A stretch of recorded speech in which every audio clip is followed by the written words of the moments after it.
Il était l'invité de Thomas Soto dans 20h30 le dimanche, ce 11 mai 2022. Claude Lelouch a évoqué le film Tourner pour vivre, en salle ce mercredi 11 mai, réalisé par Philippe Azoulay. L'occasion pour le journaliste de France 2 de revenir sur sa grande carrière mais aussi sur sa façon de voir la vie, lui qui a été touché par un véritable drame. « Vous avez passé votre vie à dire que vous aviez des doutes », lui lance alors l'acolyte de Julia Vignali. Dans la vie, il y a ce que l'on dit et ce que l'on pense. Et les grands acteurs sont ceux qui à un moment donné arrivent à réaliser cette synchronicité entre ce qu'ils disent et ce qu'ils pensent. La spontanéité est la chose que j'aime le plus au cinéma. La vérité personne ne la détient mais la spontanéité, si est à mi-chemin entre le mensonge et la vérité, rétorque alors le réalisateur. Et ce n'est pas pour rien si Claude Lelouch évoque comme cela sa vision de la vérité. En même temps, vous avez vécu un épisode traumatisant. C'était un ami à vous, c'était Patrick Delloy, le dernier déjeuner avec lui. On est en juillet 82, vous déjeunez avec lui. Évoque Thomas Soto.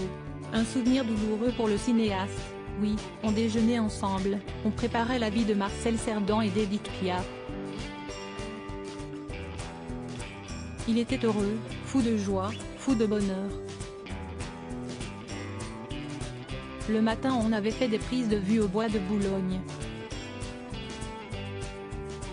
Et puis il y a un coup de téléphone pendant le déjeuner qui a tout fait basculer, commence-t-il par décrire.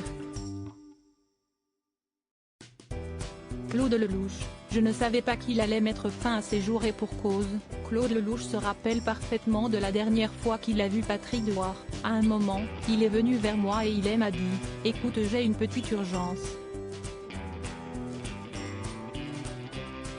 Je ne savais pas qu'il allait mettre fin à ses jours. Et impossible de prévoir, il est venu comme ça, pendant le déjeuner. Et il m'a dit en plus, je te donne rendez-vous à 5h tout à l'heure à la salle de boxe. On devait faire le championnat du monde de Cerdan contre Tony Zal. Il avait répété, il était prêt. Et puis une heure après, on m'a appelé pour me dire qu'il avait mis fin à ses jours, dit-il avec émotion. Thomas Soto lui pose alors la question que tous les téléspectateurs ont en tête, vous n'avez jamais su qui avait appelé ce jour-là? Ce à quoi Claude Lelouch répond, on a des doutes. Mais les doutes je ne peux pas les mettre sur cette table. Loading widget.